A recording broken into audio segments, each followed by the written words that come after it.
MotoGP returns back to Austria cited last week's horrific crash. We'll tell you all about qualifying today. NASCAR races at Dover, Delaware, not once but twice this weekend. We'll tell you all about the race coming up today and tomorrow. And the Australian SuperCars series return back to Darwin again.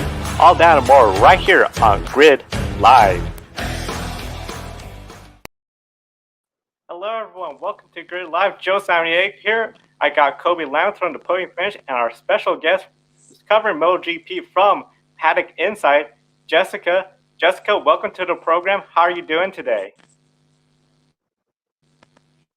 For the invitation, I'm so here with you guys. We're excited to have you here, especially to talk MotoGP. Kobe, how's your morning going so far, especially with everything with the podium finish?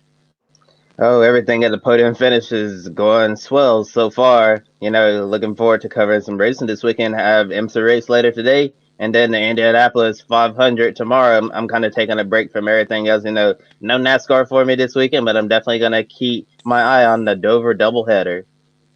Dover doubleheader, that's going to be a big one that everyone's going to be following. And of course, later on, the Indianapolis 500, in which we're going to do a special pre-race on Sunday. So we won't be talking about the Indianapolis 500 today.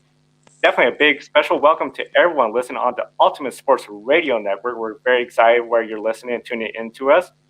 And once again, we're going to have a great amount of racing in the grid ranking. 4 out of the 6 series are racing.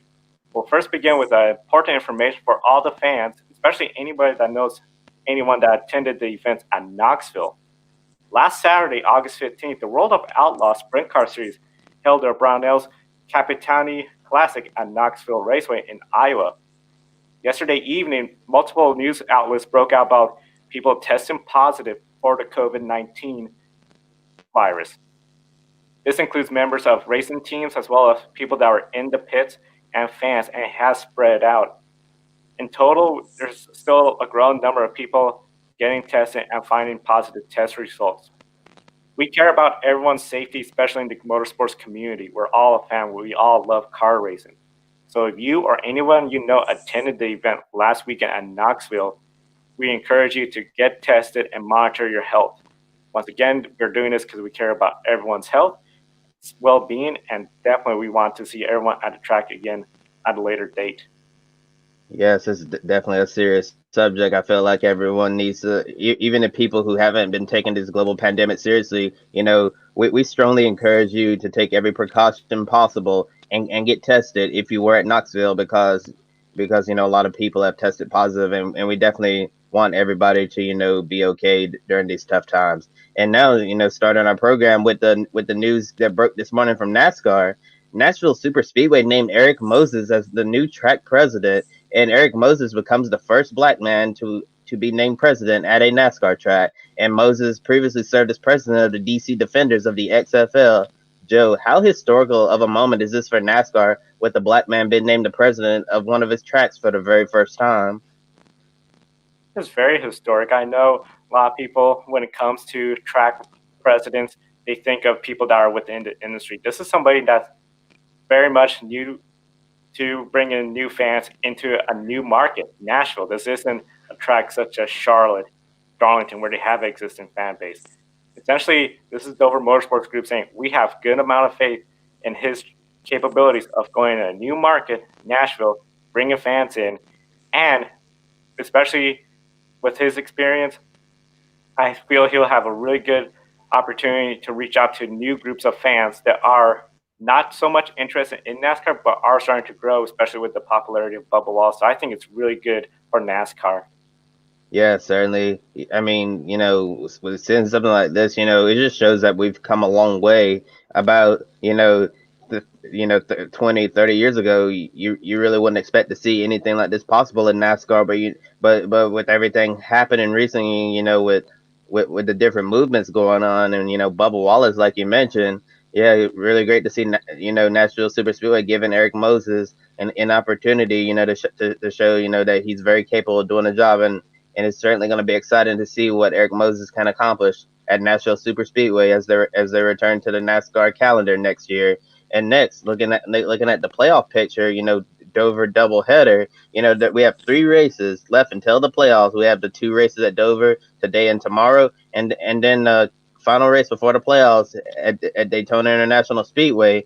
But with the Dover doubleheader, 60 points max on the line, and these next 3 races, 180 points in all. We have 120 points possible by Sunday, and then 180 by Daytona. That's a max number of points that you can get. However, second place, they can only score a max number of 55 points. And now looking at who's safe, people who are more than 100 points above the cutoff line, Eric Almirola and Kurt Busch, if they stay above 12 or 120 or 120 points or more, they're going to be locked into the playoffs. And Kyle Busch is only 34 points ahead of Clint Boyer and 56 of Matt DiBenedetto. And in these next 3 races, if we have an 11th driver win, Kyle Busch and everyone else below could be in trouble.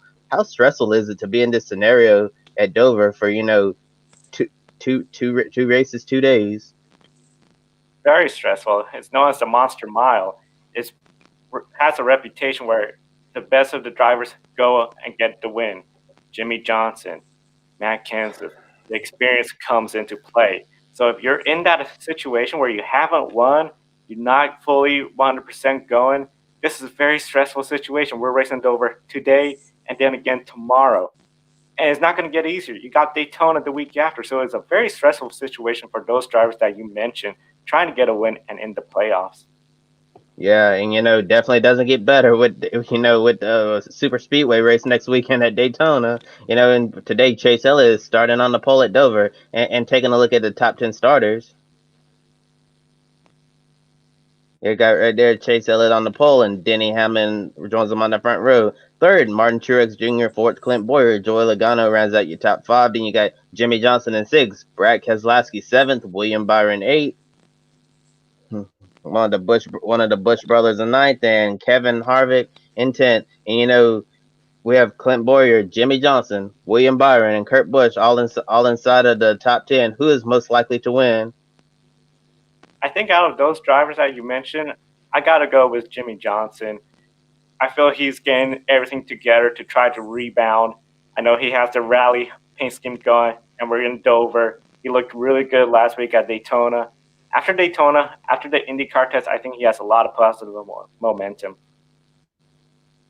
Yeah, like when I'm looking at that entire list, drivers I just mentioned, I think Jimmy Johnson, he could potentially pull together and lock himself in the playoffs.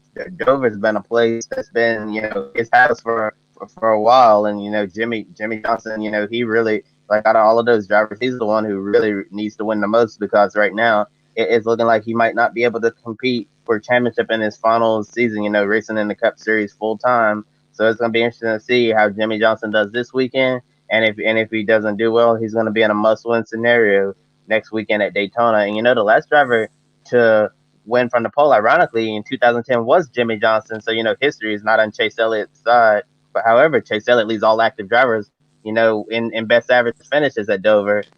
And yeah, Daniel Suarez, second, driving for Gaunt Brothers now, Johnson third, Eric Jones fourth, Martin Truex Jr. fifth, and Denny Hamlin not on the list. He has 0 wins at Dover. I understand people, my colleagues at the podium finish, they were picking Denny Hamlin to win a race at Dover this weekend. Do you think he's the favorite? I I don't feel he's a favorite. He has no wins there. I think he's capable of getting a win. He needs a perfect race, but Dover is such a track where I don't see that happening. He's going to need, I think, the flawless race. He's capable of doing it, but so is Chase Elliott. Chase Elliott is really strong there. So is Jimmy Johnson. Eric Jones, a lot of other drivers I think are capable of winning, and I think there's going to be somebody else winning. Yeah, I agree with you. I don't see Denny Hamlin winning, neither Dover race this weekend, but I'm sure after saying this, he's probably gonna prove me wrong and go out there and win. And we'll have more NASCAR coverage later in the program. Now it's time to talk about some MotoGP. Hi guys. Well, this weekend we have a MotoGP returns to Austria, the second part of the two race weekends. And the last race was marked by the terrifying crash between Sarko and Morbidelli. And since the practice due to in his right hand, he's fit to race this Sunday in Austria. He might be clearly fit to the race Saturday, and Morbidelli did apologize for calling Sarko a half-killer. Hard, from Franco Morbidelli, Sarko was penalized for irresponsible riding a pinning star. It is penalty for Joan Sarko. What do you think? Well, definitely, I think the penalty for Zarco that he received is fair, irresponsible riding. Compared to NASCAR, there's no fender, so similar to Formula One IndyCar, so the two wheels touch, it's going to make a big crash. So I do think it's a fair penalty that Zarco received to start in the pit lane. Yeah, I think it's a fair penalty for Zucker. I mean, it is what it is, honestly. Good. Taking a look at the top 10 in points.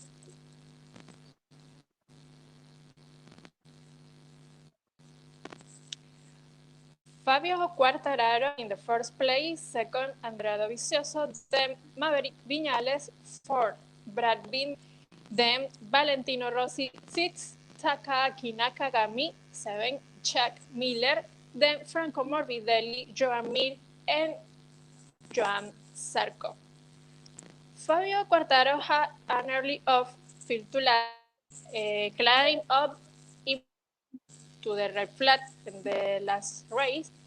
Brad Binder cut an improved late in the race last week and looked good with Espargaro until he went out in the last race. Who will have the better weekend, Quartararo or Brad Binder? I think when it comes to the better weekend, when it comes to the two riders, I think Quartararo, he's already starting in the top 10. He's looking pretty good. Brad Binder, he was looking okay in practice qualifying, but then he's starting further back. So I think Fabio has the better shot at a win. Yeah, I think Fabio Quartararo, the points leader in MotoGP, is certainly going to have the better weekend. I think, Brad, things are going really well for Brad Binder right now. But I certainly think that, everything's going to be in favor of the championship points leader right now. Fabio's doing really well right now in the grid ranking aspect, and in MotoGP point standards. So I certainly think that he's going to be one of the riders to beat. And now we have a new rider, Nakagami, second position. What do you think about Takaki Nakagami? I think it's pretty exciting. It's going to be really interesting to see what's going to happen, everything that's leading up to this. So it's going to be really interesting to see when it comes to the new rider and everything going on, how everything all pans out.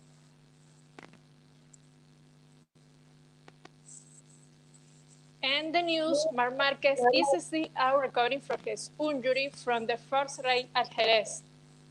And at the same time, Dovizioso is looking to win the 8th race in a row for Ducati in Austria.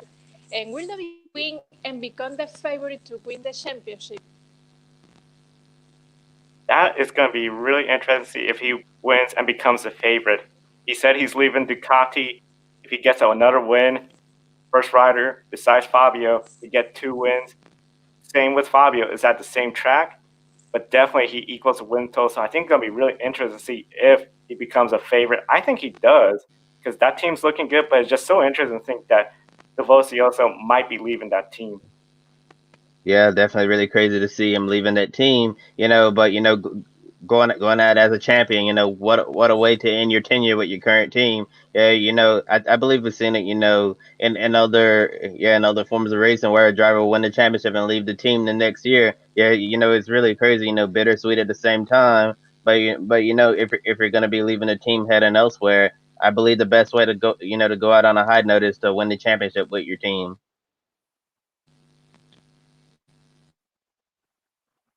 Does the fact the team win the championship?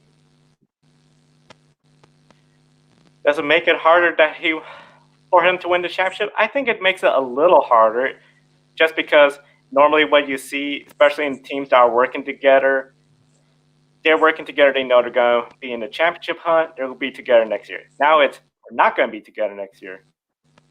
We're still in the championship hunt. So how much of the team notes do you share with the driver? Especially, there's no plans for Dovizioso on which team he's going to go. So I think it's going to be really interesting to see. I do think it's going to make it just a little bit harder for Dovizioso to win the championship. Yeah, I mean, it really depends on, like what are things going like, inside of his team. I mean, it certainly does make it harder, but it depends on the mental aspect of everything going on. Like you can easily, mess with knowing you're leaving at the end of the year. With some people, kind of like it could be a situation like Sebastian Vettel and Scuderia Ferrari right now over in Formula One. This is everything going wrong for Vettel in F1 and Ferrari. It really seems like that he's we already know Vettel's leaving and he's not coming back. It just seems like it's a situation. It's a lame duck situation. And it seemed like it's just like, hey, I hate my job, but I'm just going because I have to, and when it's over, I can finally breathe. But with this, it doesn't have to be like that. You can set your mind to it and be like, yes, yes, we're gonna be breaking up at the end of the year, but that doesn't mean that we can't go out champions. And it's certainly gonna be interesting to see if Andrea and his team can go out there and execute, and end everything on a high note before moving on to the next chapter. And Jessica, you host Paddock Inside, a program dedicated to MotoGP fans, and it's broadcasted in Spanish. Would you like to take a moment to inform our viewers about your channel in Spanish? Yes. Los invito para que me sigan a través de Paddock Inside, hablando únicamente de MotoGP. And thank you guys for this invitation. Without Marc Marquez, this is a good championship and an interesting championship. And thank you so much. And thank you, Jessica. Definitely encourage everyone to check out Paddock Inside on YouTube. Follow Jessica there with great content, and definitely we'll be having Jessica on future programs as well. So definitely it's going to be really exciting to see how everything works out in the future, especially without Marc Marquez. It's going to be a very interesting championship. Now, continuing on with some of our NASCAR coverage. NASCAR, of course, the double headers at Dover. It's known as the Monster Mile for a reason, as we mentioned, and it's going to host two races today and tomorrow. Of course, the only other track that's done that so far besides Michigan was Pocono. Kobe, do you feel when it comes to next year's planning for the season, Dover, which we know is going to lose a race because of Nashville, should they be considered another track for a doubleheader? Well, I'm not necessarily sure what NASCAR is going to do moving forward with their schedule, but I certainly think that the doubleheader weekend at Pocono could, work out well. And next year it seems like the teams really want to switch towards a 1 day show, to help, with all the financial losses from the global pandemic. And I don't know if that's going to impact doubleheader and all of that. But yeah, but I thought it worked out pretty well at Pocono. And also, since, the midweek races, the ratings weren't really that great. It didn't set the world on fire. I would like to see NASCAR give the midweek races another chance, but I think it needs to be on network television like Fox or NBC. But I understand that's going to be very difficult because they have their shows that are top priorities to show on those channels. So it might be challenging in order to get that network television. But going back to the point of the double header, if NASCAR wants to shorten the season, I think that's a good idea if we want to end a little bit sooner, so we're not competing with NFL and college football in the fall. Yeah, definitely. It seems something where if we could shorten the season, the number of weeks, that'd be great. Cut the cost. instead of two separate trips to Dover, having one all the way up in the Northeast. Of course, that's what we're doing right now with New Hampshire, just one race a year there.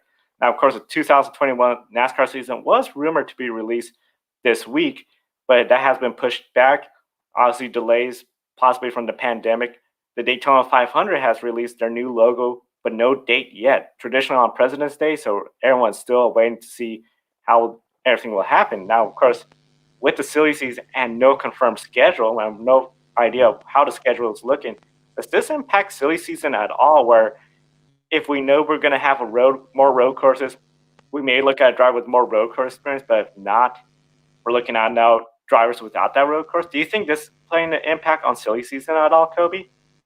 Oh, not at all. I don't think, if a driver is more, you know, what I'm trying to say is I don't think, that just because the driver is really good at road courses or we're gonna have more I got something in my eye. I don't yeah, yeah, like Austin Cindric, for example. Austin Cindric's really great at road courses. I don't think, just because, like, for example, if we get like three more road courses added to the schedule, I don't think that would mean, yeah, let's put Austin Cindric, yeah, let's move him up the cup. I really don't think that the schedule is going to have anything to do with the driver market at all. Yeah, it's going to be really interesting. Austin Cindric, that's a really good example of somebody that has been good at the road courses. Definitely will be interesting to see where he ends up next year. Now, of course, one driver not worried about a silly season is Austin Dillon. He missed last week's race because he tested positive for COVID-19, but he's returning back after two negative tests. One sleeper driver for today, I feel, is Matt Kenseth. He's sixth in the active drivers with the best average finish. And of course, this has been a pretty rough season for him since stepping in that 42 car. With three races left, how would you rank Matt Kenseth's season so far?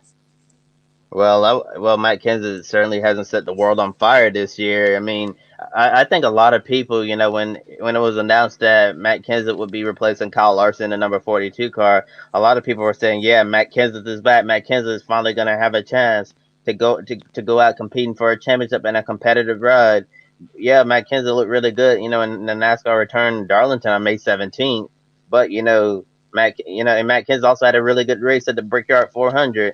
Besides that, probably not the season that Matt Kenseth hoped for. I've been on, a lot of struggles and inconsistencies. But, Matt Kenseth certainly has time to, turn it around and end the season on a high note. I don't know if he's going to be back in the Cup Series next year. But, if this is it for Matt Kenseth, might as well go out there, and have a good time. And it would be interesting to see, if Matt Kenseth, can pull off a win and get in the playoffs, either today or tomorrow or next weekend at Daytona. But so far, I think Matt Kenseth's season might be disappointing a little bit. Yeah, it has to be a bit of a disappointment. Some of the struggles. They were really close at Indianapolis. I thought that would be the moment where they'll start getting everything together. And instead, it's sort of been the opposite. We saw what happened in New Hampshire, three tire failures, and how Matt Kenseth was just, we're done, going to call it a day. So definitely, I think it's been a lot of struggle for Matt Kenseth, and it's going to be really interesting to see how he handles Dover, a track where he debuted, substituting for Bill Elliott, almost got a win in his first start. So it's going to be really interesting how he does in that 42 vehicle. Earlier today, the Australian SuperCars series were racing at Darwin. Of course, Darwin has the Super Sprints today going on, and it was overall a really good race. Of course, we saw Scott McLaughlin make history. He earned his 49th career win, tying him with Peter Brock for fifth on the all-time wins list. Now, McLaughlin started second place to take the win, and essentially earned some points in the grid ranking by starting a little further back, second place, so not a whole lot of points, but then overtaking Jamie Wentcup, the pole sitter, at the start, and just controlled the race. Now, taking a look at the Australian Supercars Challenge point standings, of course, it's 300 points max per weekend, so he already got a good chunk of points, leads by 109, but look at fourth place on back. They're over 300 points. So we're getting to the point where, do we feel the championship is now sort of got to face the music? This is Scott McLaughlin's championship to lose. First and foremost, I'll say I've really enjoyed the parody this year in Supercars. It hasn't just been Scott McLaughlin, dominating every round and putting open up a can on everybody else in the field. It's been really cool, seeing other drivers who you really wouldn't expect to win, go to victory lane this season. So that's been one nice aspect. But at the same time, Scott McLaughlin, he's definitely the guy to beat down under in supercars. It would really surprise me if he's not crowned champion once again at the end of the year. Yeah, it would surprise me if for some reason things were to fall apart and he doesn't get the championship. Of course, last year he missed 2 races, one for a pre-race accident, the other one a hard crash at the Gold Coast. Not going back to the Gold Coast. In fact, a lot of tracks remaining are tracks there he does seem to excel. So it's going to be really interesting to see how Scott McLaughlin handles the next few races. When it comes to next year, though, a lot of questions as to where will he be. Of course, Dick Johnson and Roger Penske, that's who he drives for in the Australian Supercars. Next year, Penske will have his 3 full-time IndyCar drivers returning back. So there's some doubt as to is Scott going to get a full-time ride at IndyCar or just do the Indy 500 and a couple of other races. But of course, Scott McLaughlin has driven a NASCAR Cup car before. Could Scott McLaughlin do a mix of IndyCar and NASCARs, especially in the road course races? Well, it certainly seems like Scott's time at Supercars is going to be coming to an end soon. And actually, before the pandemic, Scott McLaughlin was set to run, a number of select IndyCar races, traveling back and forth between Australia and the U.S. But during this time, it'd just be too much of a headache and too many problems, with the schedule shifting. It would have been impossible, for Scott McLaughlin to get good seat time. But I think, I don't, yeah, with 3 full-time IndyCar drivers returning, confirmed by Nathan Brown of the Indy Star, and then you have the Team Penske sports car team. They're not going to be in action next year, as far as we know right now. So they would have the people to run a fourth IndyCar team, and I believe those same people are working with Helio Castroneves' Indy 500 effort, like they have been the past few years. And so, what is Roger Penske? Could he run a fourth car part time or full time? I think it would depend on the funding. I believe we'll see Scott McLaughlin racing in IndyCar next year, maybe at least a partial schedule. Don't know if it'll be full time. McLaughlin is a really good road racer. So maybe maybe put him in Xfinity. They have an Xfinity program, Pit Team Penske, Xfinity, and then NASCAR Cup Series. Although he wouldn't have a charter, that you Team Penske could enter a fourth car and an open team and get Scott McLaughlin racing on NASCAR road courses. But it's certainly going to be interesting to watch this story develop because Scott McLaughlin set the world on fire in IndyCar preseason testing at COTA. They were like, "Wow, this guy is mega talented for somebody who hasn't been in an open wheel car in like a decade or whatever." And then he goes out there and he's one of the fastest guys in an IndyCar and guys who have been in an IndyCar for so many years. Yeah, very fast. Especially, I think he got a lot of people's attention during the shutdown on iRacing. Especially a lot of fans that in the United States are not following supercars. Scott McLaughlin is a talent. He almost won the grid ranking last year, so it's definitely going to be really interesting to see what he could do in the IndyCar next year. And then if he does get that opportunity to do a stock car race, especially in the road course at the NASCAR Cup Series or the Xfinity level, he is easily a favorite to win. The Australian Supercar Series has 2 more races later today. Qualifying and races both held today, so we don't have the starting lineups just yet, but definitely will on grid post-race edition.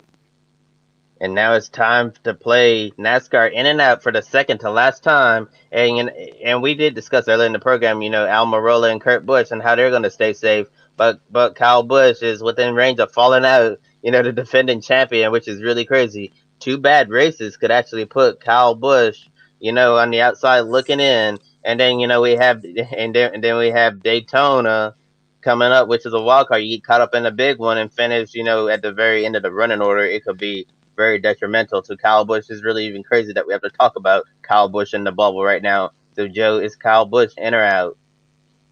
I think Kyle Busch is going to be in. I don't see him winning at Dover. I do see him at least finishing the top 10. Just try to get salvage good position, good runs to stay in the top 16 because he knows if he could just stay above, gain some points, especially if Byron and Johnson have bad luck, be above that 120, especially after today's race, he's in really good shape. Now, of course, Clint Bowyer, he is 66 points in the good. 2 races to go. Do you see Clint Bowyer in or out?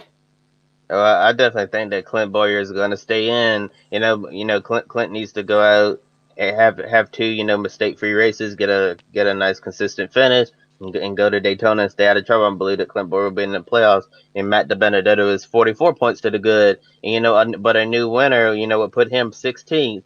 Last driver in is Matt DiBenedetto, in or out. I think Matt Benedetto might fall out. I do see potentially Jimmy Johnson victory. I wouldn't be surprised if William Byron wins. He has Chad Canals there. He just needs to put together a solid race. I do think we might have an 11th race winner, and I do think that will put Matt Benedetto on the outside. Now, of course, William Byron, 25 points, in the good. He stays ahead of Jimmy Johnson, Eric Jones, and Tyler Reddick. He's looking even better. But, of course, a new winner, that'll put him out. Do you see William Byron in or out?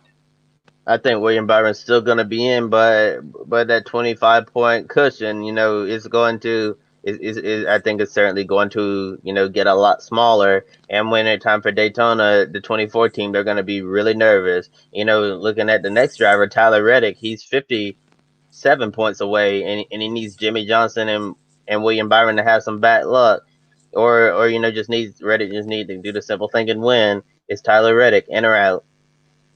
I think Tyler Reddick's going to stay out. I don't see Jimmy Johnson, William Byron having two horrendously bad races where he's going to overcome that gap. And realistically, I think, especially after today, if he's still more than 55 points out of the playoff picture, he will then be in a must-win situation going forward. And that's why I think it's going to be left for Tyler Reddick. And now, shifting gears, we had some IMSA action today in a state known for lovers. Yes, that's right, folks. GTLM and GTD will be racing at Virginia International Raceway, VIR. This is a GT only race, so we're not going to have any DPIs or LMP2s out there. And the race is called the Michelin GT Challenge. And ironically, VIR is actually located 45 minutes away from my house. I live at the North Carolina Virginia border. It always feels crazy being so close to the IMSA action, but not being there to cover the race in person. Yeah, and looking at how qualifying turned out, it was a Porsche front row lockout in GTLM with Frederick Makowicki putting a 911 on pole, and then his teammate Lawrence Van Thor qualified second. And also in the 6-car entry for GTLMs, we have two entries each from Corvette and BMW, to make up the 6-car class. And GTD, Corey Fergus, in the Compass Racing McLaren, won the pole in GTD with Robbie Foley from Turner Motorsport BMW joining him on the front row. And the GTD class is quite diverse. We have McLaren, BMW, Porsche, Acura, Lexus, Aston Martin, Ferrari, Lamborghini, Mercedes, and Audi in today's 14-car GTD field. Really crazy. I believe that's 10 manufacturers right there. 10 different manufacturers, 14 cars, very diverse. To make up 20 cars in all when you add the 6 GTLM cars. And Joe, with the future of GTLM been so uncertain, with the low car count, and right now looking like we may have 4 GTLM cars next year. Haven't heard anything about any other programs coming online. What do you think the future is going to be like for GTLM? It is definitely up in the air, the future for GTLM. Such a low car count. Of course, these teams are putting everything into it. I think there's going to be starting some discussions about, okay, we only have 4. Is that feasible for next year? People, it's IMSA, so as long as there's other race cars, 4 racing in the field, that'll be all right. Is there potential of somebody else joining in? Maybe, maybe not.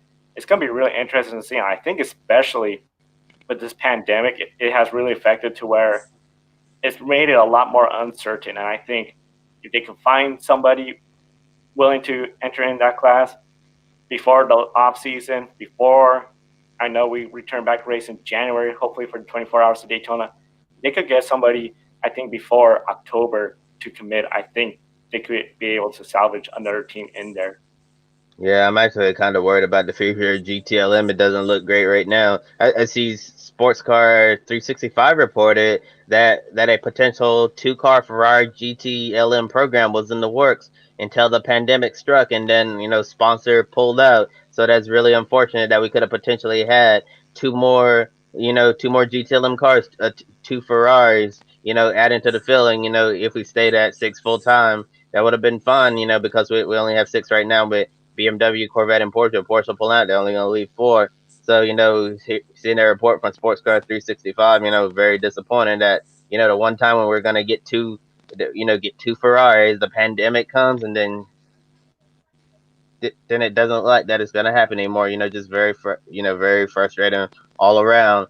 And one of the things, that's been talked about, will IMSA discontinue GTLM altogether, and create a like a GT Pro class and a GTM class, and yeah, it's gonna be interesting to see what the future of GT racing is like in IMSA. And since we don't have prototypes this weekend, are there bragging rights in the GTLM camp? Scoring not just a class victory, but an overall victory. Oh yeah, definitely. Without the prototypes there, the opportunity for overall victory is much more improved. And I think it's going to make the racing a little bit more fun because the prototype class, we got to focus on the leaders, a couple of others that have a shot to win. GTLM, with this race, without the prototypes, I think it's going to be a lot more competitive. And I think it's going to be really interesting, especially for a fan that hasn't seen this kind of racing yet. Definitely tune in when there is a prototype, but this might be a really fun one to watch. Yeah, and live coverage starts today at 2 p.m. Eastern time, so right around the corner on Track Pass on NBC Sports Gold. And if you don't have Track Pass, NBCSN will broadcast the race later in the day at 7:30 p.m. Eastern time. So if you don't want to see any tweets on my timeline, I strongly suggest to stay off social media or mute me until you get to see the race this evening. Definitely, I know the racing this evening at IMSA is going to be really great. It's going to be a lot of fun to watch. Definitely, of course, NASCAR. There's a lot going on. We talked about the point picture behind Tyler Reddick. Of course, we have Christopher Bell, Bubba Wallace, and everyone else who essentially is over 146 points out. They're not within the 120 by the end of the day of the cut line. They are mathematically eliminated from the playoffs.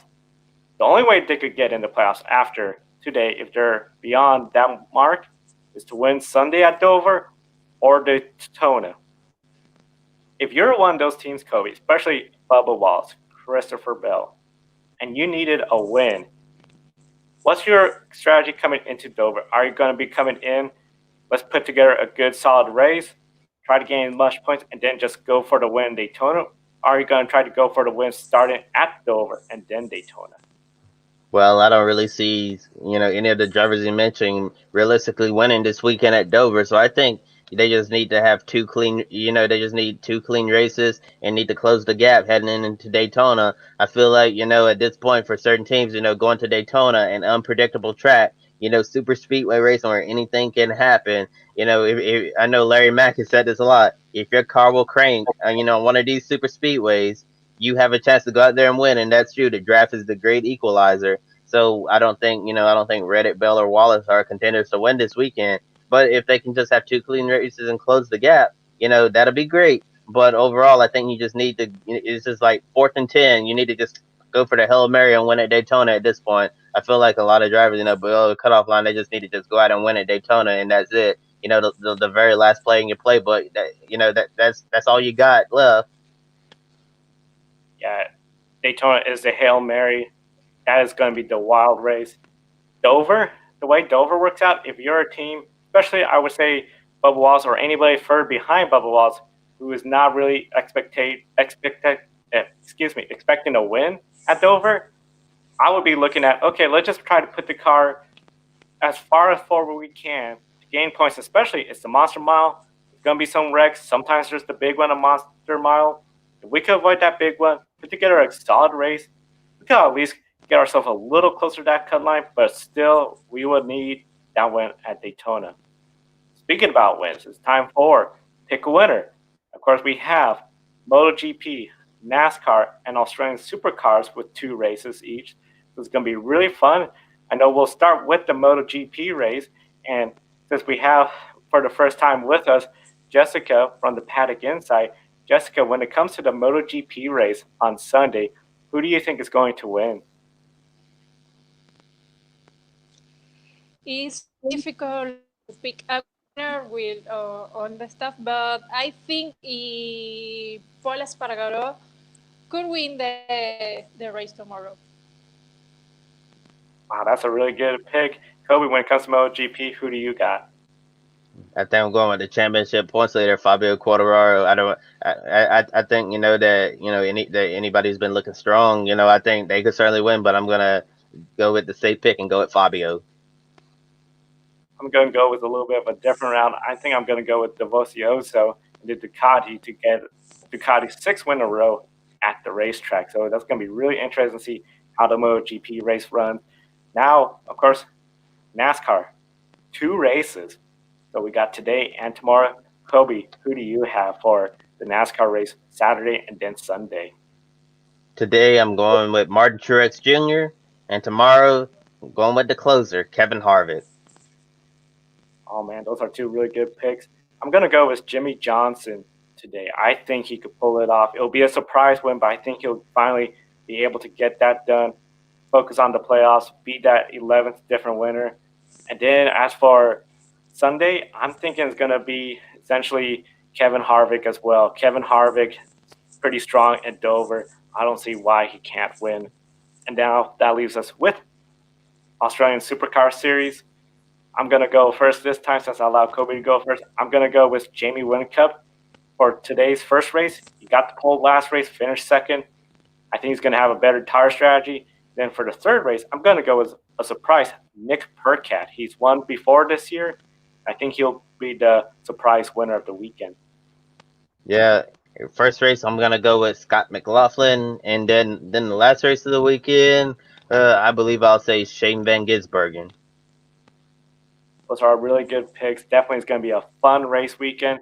Definitely want to give everyone a friendly reminder. Sunday, 12 noon Eastern, Indy 500 pre-race here on YouTube as well as Periscope. We definitely encourage you to check us out. Then following the conclusion of all the racing tomorrow, we will have Grid Live post-race. Wednesday, Grid Tonight. Definitely encourage everyone to check that out. And then, of course, Jessica Paddock Insight. Be sure to subscribe to her YouTube channel. You can find the link below in our video description for all the latest from MotoGP. And then Friday, Life on the Grid. Very excited for our second episode of Life on the Grid. Special guest Darius Goodman, sports editor and radio host. And our musical guest, Jacob Harbor. So it's going to be really exciting. He's going to be debuting his brand new song. So we're super excited. That'll do for all the time we have here. Kobe, any final words before we start the race weekend? Oh yes, it's almost time for the NASCAR Xfinity Series race. They just fired up the engines at Dover, so check out the NASCAR Xfinity Series racing on NBCSN, and then right after that we have the NASCAR Cup Series race 1 at Dover, and then right after that more racing. It's gonna be the Michelin GT Challenge at VRR IMSA the GT only round, and that's gonna and the race is actually gonna be over by then. It's been showing on Track Pass for people who can't get Track Pass. Right after the conclusion of the NASCAR Cup Series race, you can be able to watch that race. So please avoid all of the spoilers while the racing is happening live. I hear you. Jessica, any final words before we go off the air? Thank you so much for the invitation. I'm so glad to be here, and we will see what happens tomorrow in the MotoGP race. Thank you so much. Thank you. We're excited to see what happens in that MotoGP race as well. It's going to be a lot of fun. I think it's going to be a great race. Wonderful weekend of racing ahead. We encourage everyone, visit our YouTube, subscribe to us, especially on our Patreon page. Help us grow. We'll love your support, and definitely you'll be getting a handwritten thank you card from me as well. For Jessica, Kobe, I'm Joe. Thank you for watching today. We'll see you Sunday.